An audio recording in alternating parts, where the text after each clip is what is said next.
नमस्कार विद्यार्थी मित्रांनो, आज आपण इयत्ता 9वीच्या पूर्ण संस्कृत त्याचप्रमाणे संयुक्त संस्कृत या दोन्ही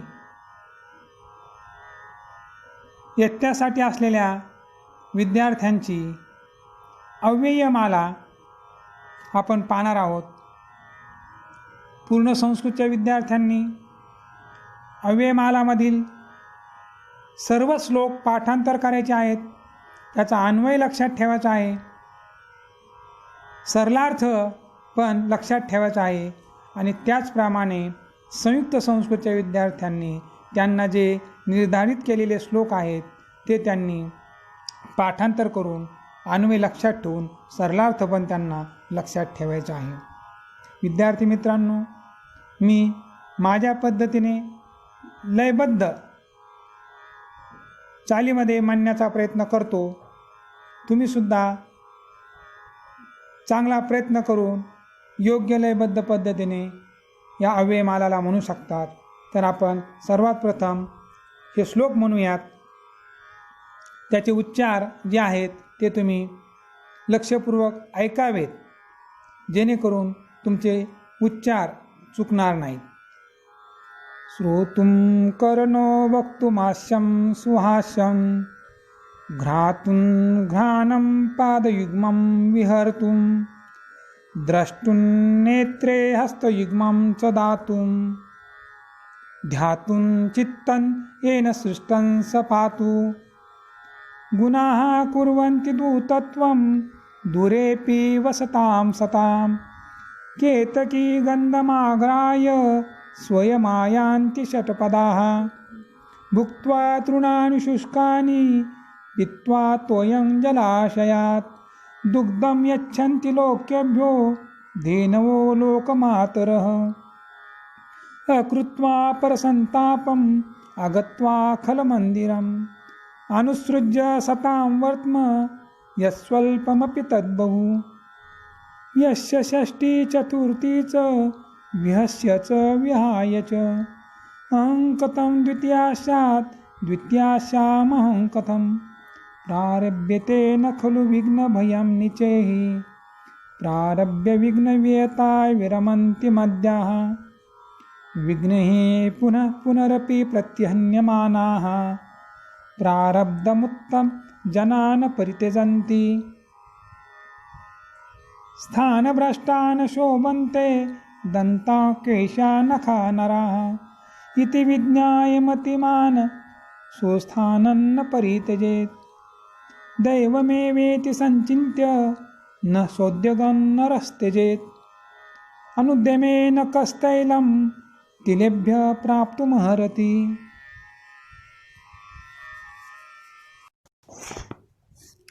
विद्यार्थी मित्रांनो, आपण अव्ययमाला लयबद्ध पद्धतीने म्हणण्याचा प्रयत्न केलेला आहे। तर या अव्ययमालाचा आज आपण सरलार्थ पाहणार आहोत। तत्पूर्वी या अव्ययमालाची मी प्रस्तावना सांगणार आहे। भाषासु मुख्या मधुरा दिव्या गिर्वाण भारती तस्यां हि काव्यं मधुरं तस्यां हि काव्यं मधुरं तस्मादपि सुभाषितम्।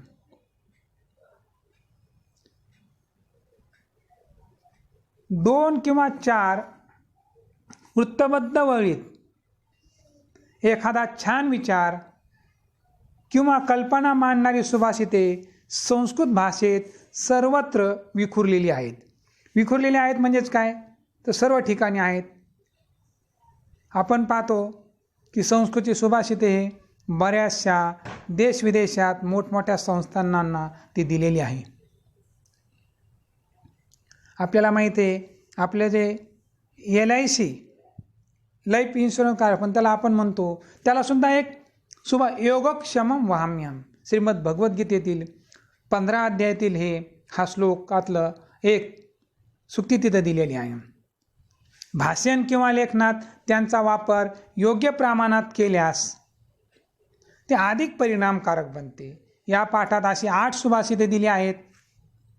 त्या सुभाषितामध्ये त्वांत, लेबंत ही 2 पूर्वकालवाच्य काव्ये आणि तुमंत काव्ये म्हणजे ते हेत्वर्थ काव्ये याकडे लक्ष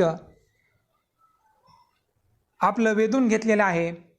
आणि हे या पाठाचे एक काय आहे, या अव्ययमालाचे एक उद्दिष्ट आहे.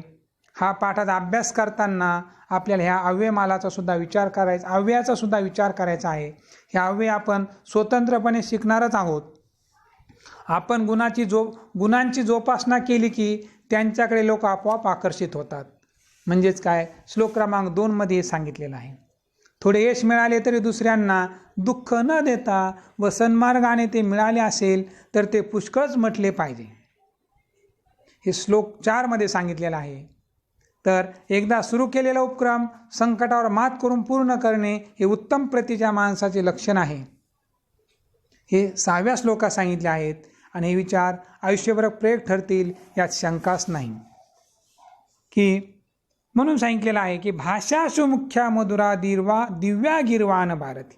म्हणजे भाषामध्ये मुख्य कोणती भाषा आहे तर मधुर, दिव्य म्हणजे तेजस्वी अशी गिरवान भारती, संस्कृत भारती जी शोभून दिसते. तस्यामी काव्यम मधुरम, त्याच्यामध्ये सुद्धा काय आहे तर काव्य मधुर आहे. त्या भाषेमध्ये सुद्धा काय आहे तर काव्य ही म्हणजे खरोखर मधुर आहेत. आणि तस्मादापि सुभाषितम म्हणजे त्यासुद्धा सुभाषित तर अतिशय गोड आहे की ज्यामुळे जे या माणसाचं मन रमत नाही त्यांचं मनसुद्धा या सुभाषितांमुळे रमून जातं. सुभाषितम नाम शोभनम भाषितम. सुभाषित म्हणजे उत्तम बोलणे. संस्कृत साहित्ये विपुलानि सुभाषितानि संती. अल्पाक्षरत्वम सुभाषितानां वैशिष्ट्यम. संस्कृत साहित्यात पुष्कळ सुभाषिते आहेत. अल्पाक्षर म्हणजेच छोट्या पण मोजक्या शब्दात सुभाषितांचे अर्थ दडलेला असल्याचं वैशिष्ट्य आहे. मधुर, गोड, गेय, अर्थपूर्ण अशी सुभाषिते आहेत. सुभाषित वाचनाने आपली वाणी सुसंस्कृत आणि निर्दोष होते. वक्तृत्व कलायां निपुणता संपादनार्थम उत्कृष्ट निबंध लेखनार्थम च तानी अतीव उपयुक्तानी. वक्तृत्व कलेत निपुणता संपादन करण्यासाठी, उत्कृष्ट निबंध लेखन करण्यासाठी ते अतिशय उपयुक्त आहे. अतः म्हणजे म्हणून इयम ही सुभाषितानां माला छात्री अवश्यम कंठे धारणीय. आणि म्हणून ही जी सुभाषितांची माळ इथे दिलेली आहे ती विद्यार्थ्यांनी कंठस्थ करावी, कंठात धारण करावी. तर आपण श्लोकांचा आता सरलार्थ पाहणार. पहिल्या श्लोकात सरलार्थ पाहणार आहे. श्रोतुम कर्णो वक्तुमाश्यम सुभाष्यम घ्रातून घ्राणम पादयुग्मम विहर्तुम द्रष्टुम नेत्रे हस्तो युग्मम च दातून ध्यातून चित्तन येन सृष्टं सपातून. विद्यार्थी मित्रांनो, आता इथं श्रोतुम म्हणजे तुमंतावे झालेला आहे. वक्तुम तुमंताव्य आहे, घ्रातुम तुमंताव्य, विहर्तुम तुमंताव्य म्हणजे तुमंताव्यावर आधारितच हा श्लोक इथं आपल्यास दिलेला आहे. तर वक्तुम म्हणजे काय, बोलण्यासाठी तोंड दिलेलं आहे. श्रोतुम म्हणजे ऐकण्यासाठी 2 कान दिलेले आहेत. घ्रातुम म्हणजे काय तर आपल्याला वास घेण्यासाठी म्हणजे सुगंध घेण्यासाठी आपल्याला नाक दिलेले आहे. फिरण्यासाठी 2 पाय दिलेले आहेत. पाहण्यासाठी 2 डोळे दिलेले, द्रष्टुम नेत्रे 2.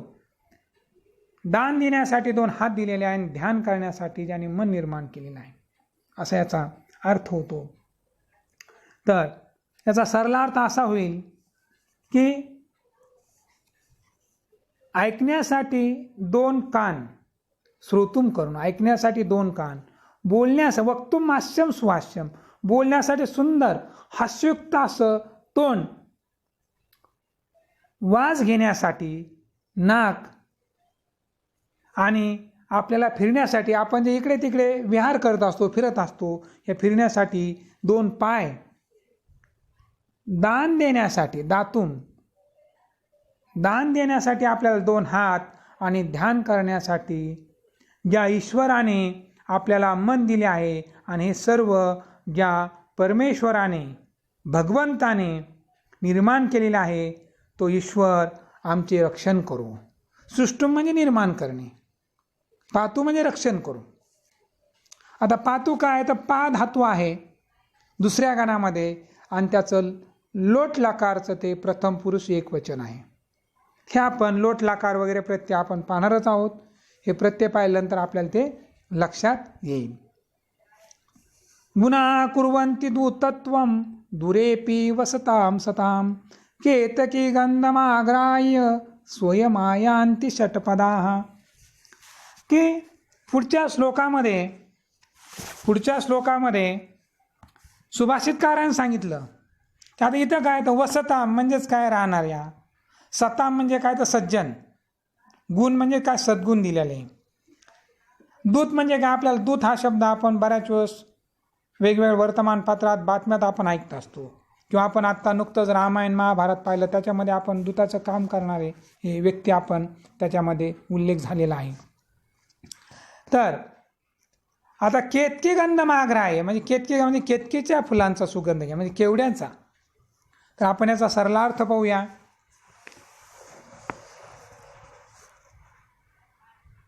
गुन्हा कुर्वन्ति दूतत्वम असं सांगितलं, सज्जन दूर राहत असले. वसताम सताम, दुरेपी वसताम सताम म्हणजे काय, सज्जन व्यक्ती किंवा सज्जन माणसे दूर राहत असले तरी त्यांचे सद्गुण त्यांच्या दूताचेच काम करतात. त्यांचे जे सद्गुण असतात, गुन्हा कुर्वन्ति दूतत्वम, त्यांचे सद्गुण जे असतात ते काय करतात, तर गुणाचंच काम करतात, म्हणजे दूताचं काम करतात. सज्जन दूर राहत असले तरी त्यांचे सद्गुणे त्यांच्या दूताचंच काम करतात. की ज्याप्रमाणे केतकी गंध माग्राह्य म्हणजे काय, तर केवड्याच्या फुलाचा वास घेऊन भुंगे स्वतःहूनच मध पिण्यासाठी केवड्याच्या फुलांकडे जातात, किंवा सुगंध घेण्यासाठी स्वतःहूनच त्या केवड्याच्या फुलाकडे जातात. स्वतःहून जातात. त्याला काही ते केवड्याचे फुलं त्याला काही बोलत नाही भुंग्याला, पण त्याचा सुगंधच असा असतो की भुंगे त्याच्याकडे काय होतात, आकर्षित होतात.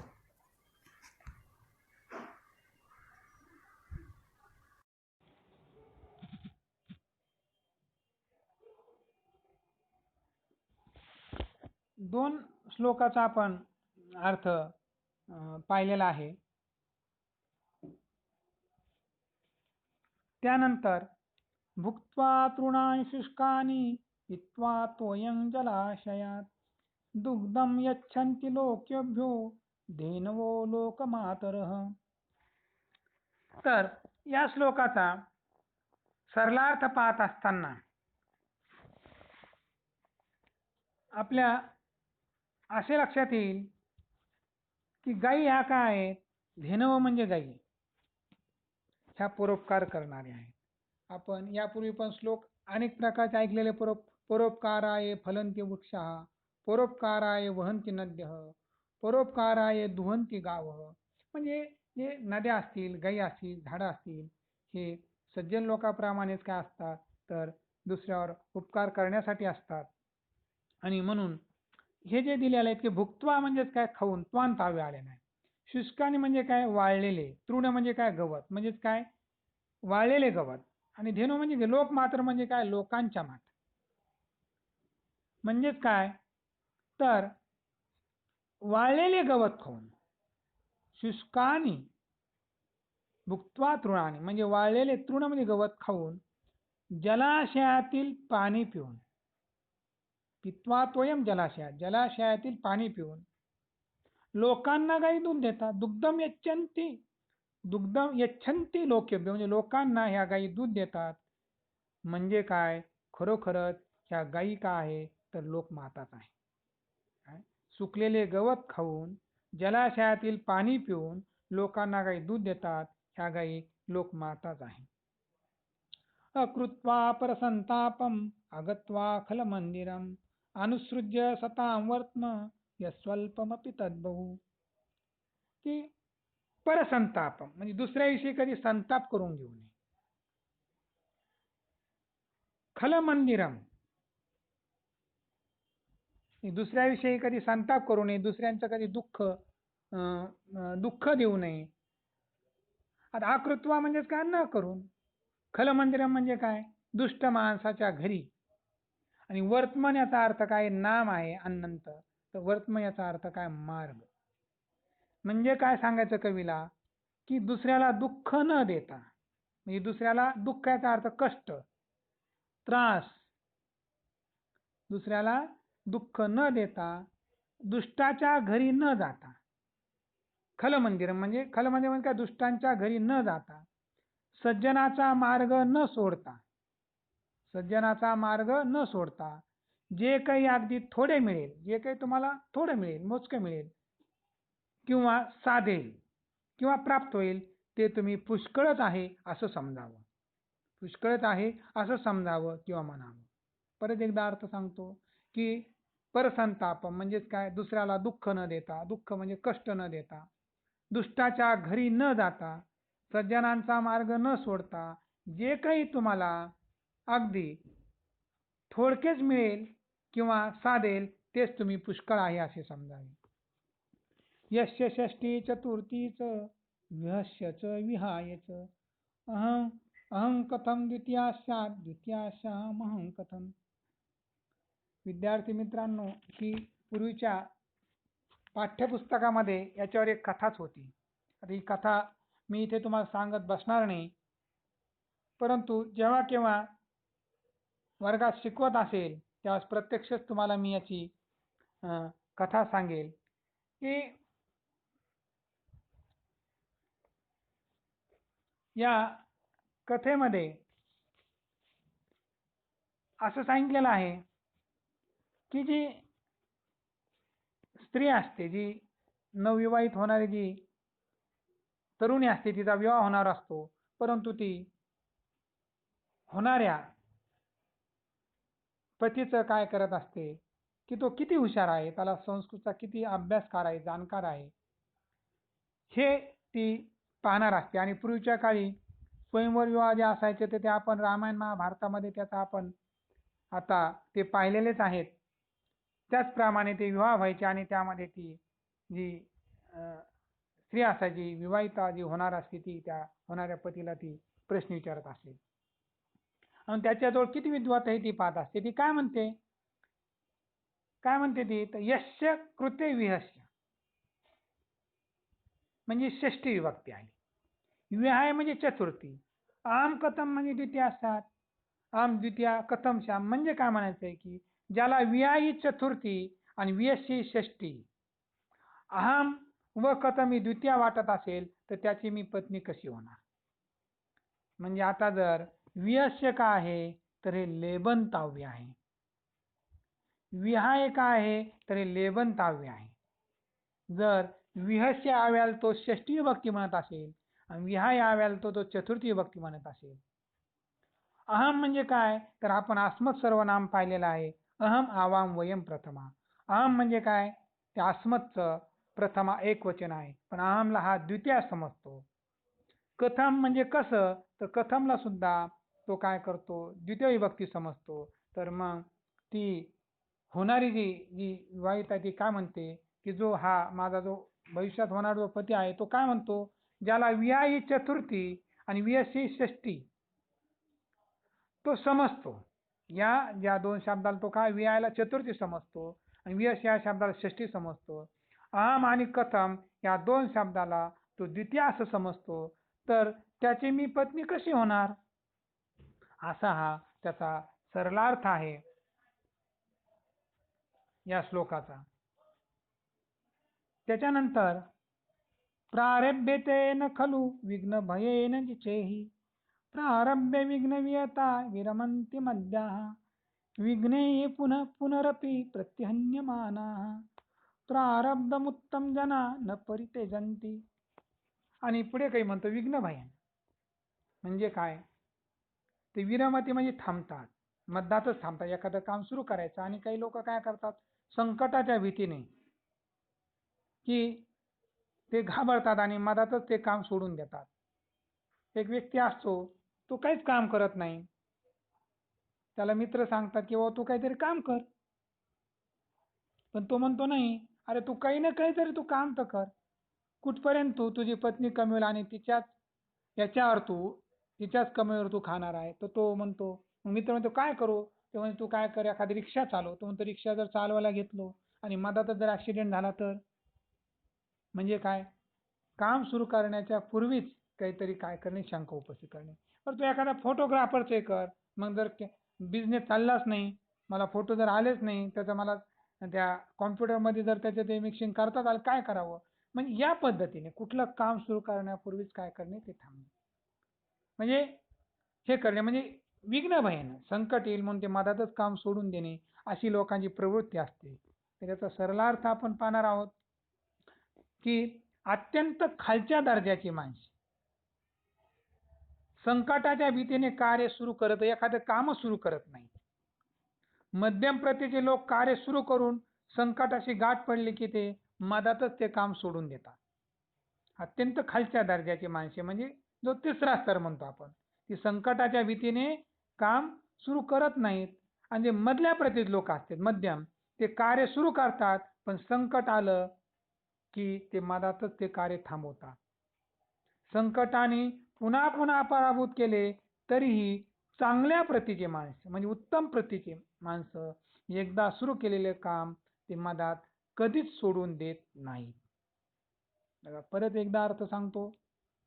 अत्यंत खालच्या दर्जाची माणसे संकट येल्या भीतीने कार्य सुरू करीत नाहीत.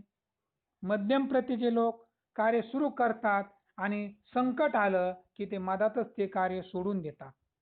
परंतु संकट पुन्हा पुन्हा आले, संकटाने पराभूत केले तरी चांगल्या प्रतीचे उत्तम दर्जाची जी माणसे असतात ते सुरू केलेलं काम मधात सोडून देत नाही. स्थानभ्रष्टान शोभन्ते दंता केशा नखा नराः इति विज्ञाय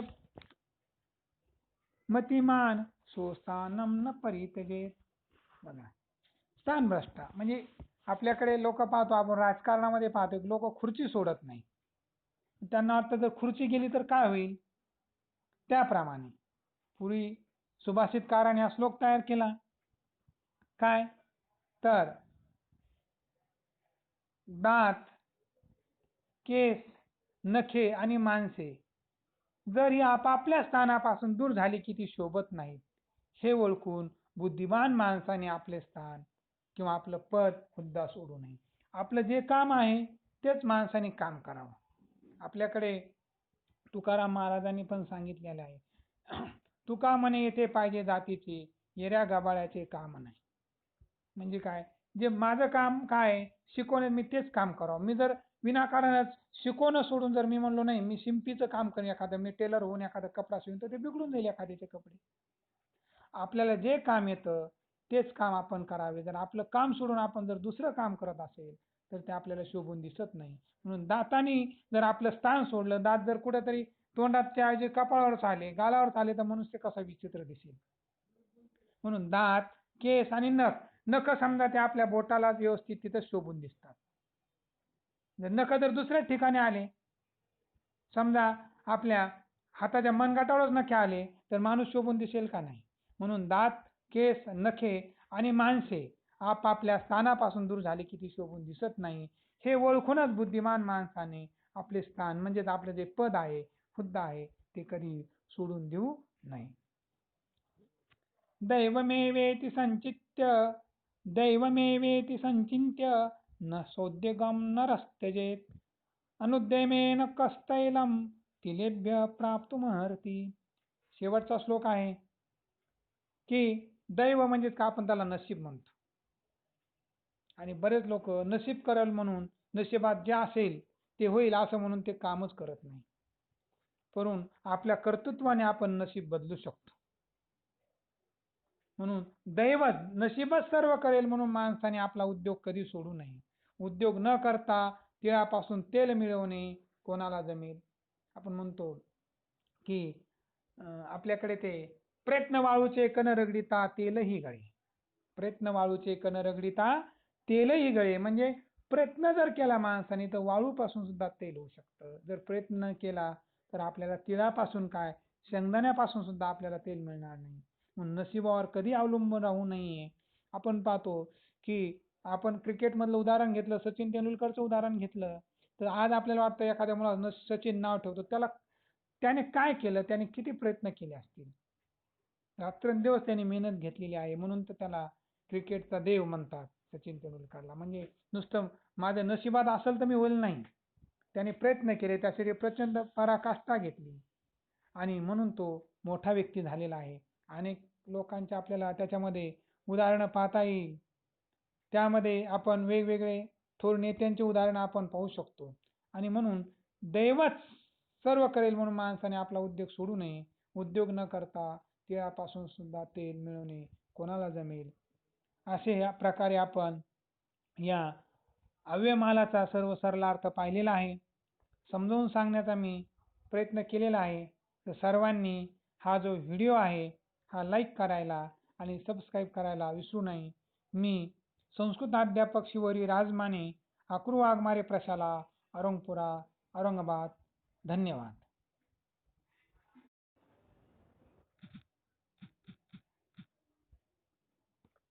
विद्यार्थी मित्रांनो, या अव्ययमाला या पाठामध्ये खाली सर्व श्लोक झाल्यानंतर अन्वय रचना कशी करावी याची माहिती याच्यामध्ये दिलेली आहे.